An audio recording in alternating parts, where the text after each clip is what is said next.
ये कहानी है एक डरावनी रात का। किसी गांव में बंटी नाम का एक लड़का रहता था। वो परीक्षा देने के लिए गुजरात जा रहा था। ठंडी का दिन था, चारों तरफ से कोहरा छाया हुआ था। आमने सामने भी कोई नहीं दिख रहा था। पूरे 15 घंटे के बाद वह गुजरात पहुंच गया था। परीक्षा अगले दिन थी और रात भी काफी हो गई थी, इसलिए वह एक होटल में रहने के लिए सोचा, लेकिन उसके बजट में सस्ता होटल मिल नहीं रहा था। काफी ढूंढने के बाद उसे एक सस्ता होटल मिला। वह उस होटल में एक कमरा बुक करवाया और जब वह कमरे में गया तो देखा कि कमरे के चारों तरफ जाले लगे हुए थे। ऐसा लग रहा था कि यह कमरा काफी सालों से बंद पड़ा था और कमरे के अंदर का माहौल एकदम डरावना और सुनसान लग रहा था। लेकिन उसने ये सब नजरअंदाज कर दिया और होटल से खाना मंगवाया और खा पी कर सोने चल दिया। जब वह सो रहा था तो लगभग रात के 1 बजे के करीब उसे किसी के पायल और कंगन की आवाज सुनाई दी। बंटी तुरंत नींद से उठ गया और जल्दी से खिड़की के पास गया, ये पता करने के लिए को इतनी रात को किसकी पायल की आवाज सुनाई दे रही है और इस सुनसान रास्ते में कौन आधी रात को घूम रहा है, क्योंकि वहां होटल में बंटी और मैनेजर के अलावा कोई भी नहीं था। तो ये फिर किस औरत की पायल की आवाज सुनाई दे रही है। बंटी खिड़की पर काफी देर तक खड़ा रहा, लेकिन उसे कोई भी नहीं दिखाई दिया। फिर उसने अपने कमरे से मैनेजर को फोन किया और उसे बताया कि मुझे इतनी रात को कुछ देर से किसी की पायल की आवाज सुनाई दे रही है, आपको भी दे रही है क्या? मैनेजर ने कहा कि सर ऐसी कोई बात नहीं है, आपको हवा से ऐसा लग रहा होगा। वैसे भी ये जंगली इलाका है, यहाँ पर तो हल्की हवा भी तूफान के जैसी लगती है, आप सो जाइए, ऐसी कोई बात नहीं है। बंटी मैनेजर की बात पर भरोसा करके फिर से सोने चला गया। कुछ देर बाद उसे दोबारा वही पायल की आवाज पहले से भी ज्यादा तेज सुनाई देने लगी। इस बार उसने अपने कमरे का दरवाजा खोला और सीधा होटल के बाहर देखने के लिए चला गया। जब वह बाहर आया तो देखा कि एक काफी लंबी औरत है जो सफेद साड़ी पहनी हुई थी। उसके काफी लंबे बाल थे और चेहरा ढका हुआ था। वह अपने हाथ में एक नारियल लेकर के होटल के चारों तरफ चक्कर लगा रही थी। ऐसा लग रहा था कि मानो अपने पायल की आवाज से किसी को बुला रही है।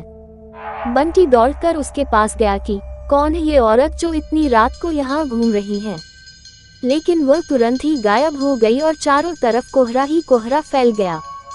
बंटी भी थोड़ा घबरा गया, क्योंकि जिस औरत को वह सामने से देखा था अब वो नहीं दिख रही थी। बंटी अपने होटल में वापस जाना चाहा, लेकिन फिर उसे दोबारा पायल की आवाज सुनाई देने लगी।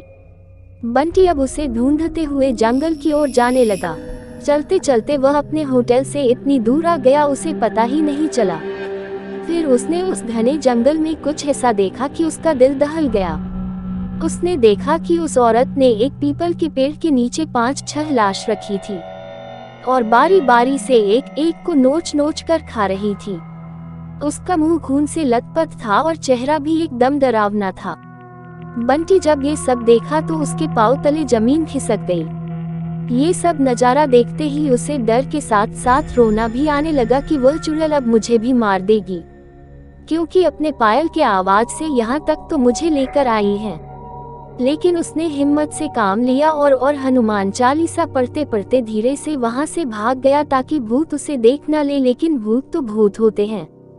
बंटी जैसे ही वहां से भागने की कोशिश किया, वो चुड़ैल अचानक उसके सामने आ गई और उसे इशारों से अपने अड्डे पर ले जाने लगी जहां पर उसने लाशें रखी थी। बंटी हनुमान जी जाप करके इतनी तेजी से वहां से भागा कि मानो जैसे उसके अंदर किसी की शक्ति आ गई हो। भागते भागते सीधा वह अपने होटल वापस आ गया। वहां थोड़ी देर रुका तो उसे एक आदमी दिखाई दिया। उसे देखकर ऐसा लग रहा था कि यह अच्छा आदमी है। वो बंटी के पास आकर बोला, अरे भाई क्या हुआ तुम्हें, इतना डरे हुए क्यों हो? बंटी ने सारा किस्सा उस आदमी को सुनाया तो उसने बताया कि भाई तुम बहुत किस्मत वाले हो कि आज तुम बच गए। वो भूत किसी को भी नहीं छोड़ती और तुम इस होटल में क्या कर रहे हो, इसको तो बंद हुए काफी साल हो गए। बंटी जब उस आदमी का इतना बात सुना तो उसका डर के मारे पसीने निकलने लगे। फिर वह आदमी बताने लगा कि इस होटल में बहुत साल पहले एक लड़की के साथ 4-5 लड़के उसका भयानक तरीके से रेप करके मार दिए थे। लड़की तो मर गई लेकिन किसी को भी नहीं छोड़ती और जो भी रात के समय में इस रास्ते से गुजरता है सबको अपने कब्जे में कर लेती है और मार देती है। और कुछ दिन बाद इस होटल पर पुलिस का छापा पड़ा, तब से ये होटल बंद है। बंटी जब उस आदमी की पूरी बातें सुना तो वह बहुत जोर जोर से रोने लगा, ये सोच कर कि आज मैं मर जाता। फिर वो आदमी बंटी को चुप कराया और बोला, चलो आज रात तुम मेरे घर रह लो, मेरा घर पास में ही है, डरो मत, मैं अब आ गया हूँ ना। बंटी उस आदमी को धन्यवाद किया और उसके साथ उसके घर चला गया और अपने आप से एक वादा किया कि आज के बाद वह भूल कर भी कभी अनजान जगह पर नहीं जाऊंगा। मुझे आशा है कि आपको एक डरावनी रात की कहानी अच्छी लगी होगी। आपको ये कहानी कैसी लगी हमें कमेंट करके जरूर लिखें।